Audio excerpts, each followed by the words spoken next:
اس آیت کریمہ میں اب رب تعالی ایمان والوں سے مخاطب ہے، چنانچہ ارشاد فرمایا وَبَشِّرِ الَّذِينَ آمَنُوا وَعَمِلُوا الصَّالِحَاتِ،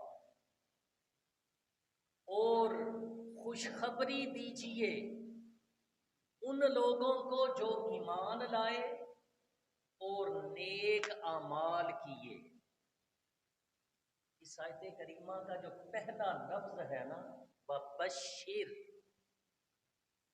یہ بشر جو ہے اگر اسے عشق کی نظروں سے پڑھا جائے تو یہ سرکار دو عالم صلی اللہ تعالی علیہ وسلم کی نعت ہے۔ رب قرآن میں محبوب کی تعریفیں مختلف انداز میں مختلف لفظوں میں بیان فرما رہا ہے۔ یہ جو بشیر کا لفظ ہے یہ سرکار دو عالم صلی اللہ تعالی علیہ وسلم کی رب تعریف ہی بیان فرما رہا ہے۔ کیسے؟ آئیے میں اس کو تھوڑا سا مزید وضاحت سے بیان کروں۔ بشیر جو ہے یہ دراصل رسول کریم صلی اللہ تعالی علیہ وآلہ وسلم کا ایک صفاتی نام ہے بشیر، حضور کا صفاتی نام ہے بشیر، جس کا مطلب ہوتا ہے خوشخبری دینے والا۔ بشیر یہ بھی بشیرن سے بنا، اس کا مطلب بھی خوشخبری دیجئے، خوشخبری سنائیے۔ رب تعالی نے گویا کہ محبوب کو فرمایا کہ پیارے آپ خوشخبری سنائیے۔ اب یہاں پہ سوچنے کی بات یہ ہے کہ اللہ نے خوشخبری سنانی کس کو تھی؟ بندوں کو۔ بندے کس کے ہیں؟ رب کے۔ اللہ نے اپنے بندوں کو خوشخبری دینی ہے، اور خوشخبری کس چیز کی دینی ہے؟ جنت کی۔ جنت کس کی ہے؟ رب کی ہے۔ رب نے اپنے بندوں کو اپنی جنت کی خوشخبری دینی ہے۔ کیوں دینی ہے؟ کہ یہ بندے اس رب کی عبادت کرتے ہیں، اس لیے ان کو خوشخبری دینی ہے۔ یعنی بندے بھی رب کے، عبادت بھی رب کی کرتے ہیں، جنت جو ان کو ملے گی وہ بھی رب کی، لیکن اس کی خوشخبری دینے کے لیے رب ڈائریکٹ خوشخبری نہیں دے رہا، محبوب کو فرما رہا ہے محبوب آپ خوشخبری دے دیجیے۔ مطلب کیا ہے؟ رب نے خود سے کیوں نہ فرما دیا کہ ایمان والو جو نیک عمل کریں گے ان کو جنت کی بشارت ہے، محبوب کی زبانی کیوں کہلوا رہا ہے؟ اس لیے کہ جو دنیا والے ہیں ان پر یہ عقیدہ واضح ہو جائے کہ خیرات دیتا ہے خدا ہر وقت محبوب کے نام کی، خیرات دیتا ہے خدا ہر وقت ان کے نام کی۔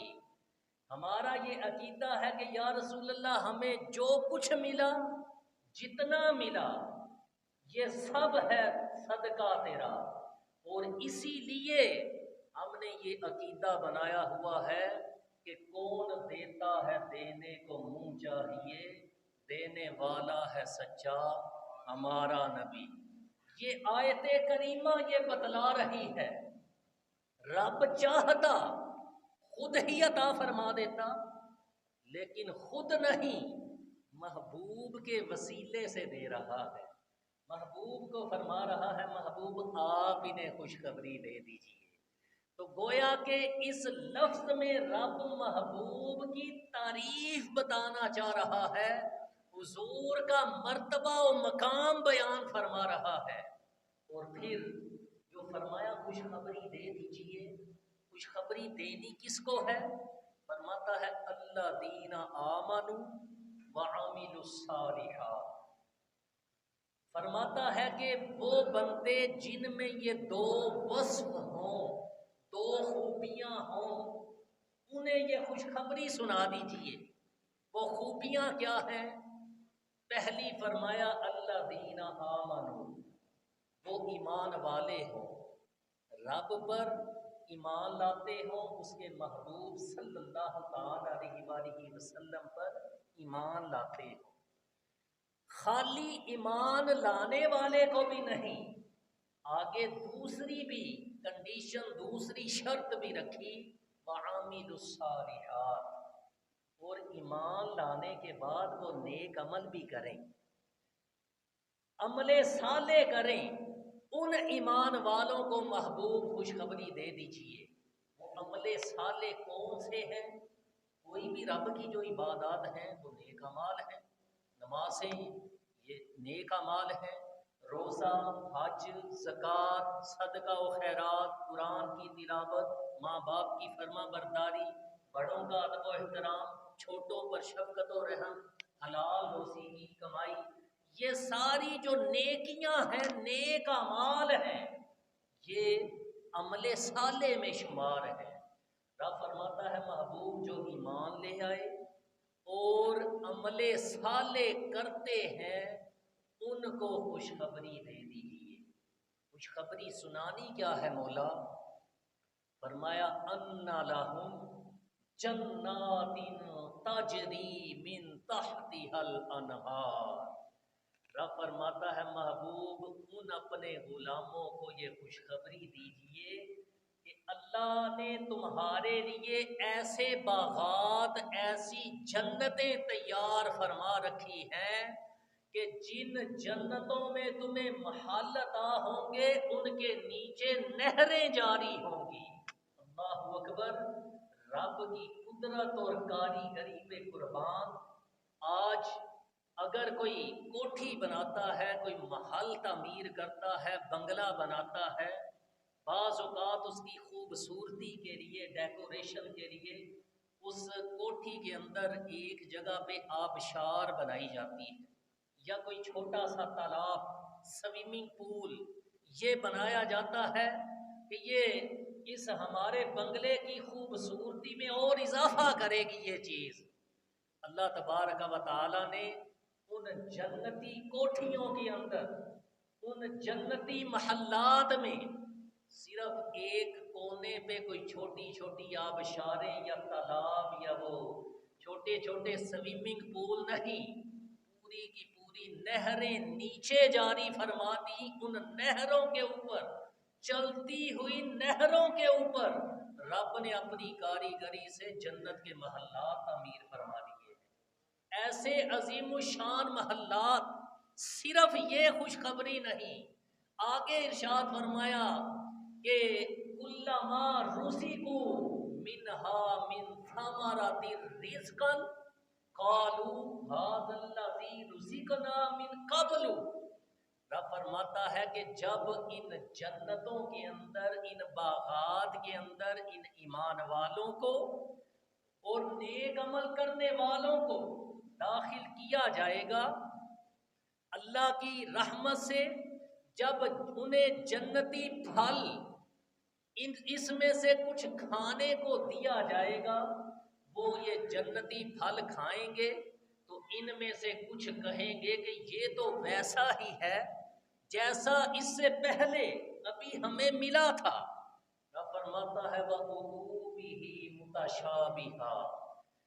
وہ کہیں گے کہ جو ہمیں ملا تھا اس سے پہلے یہ تو اس سے ملتا جلتا ہے، حالانکہ جو ان کو پہلے ملا تھا وہ اس سے مختلف تھا. وہ اور چیز تھی، یہ اور چیز ہے.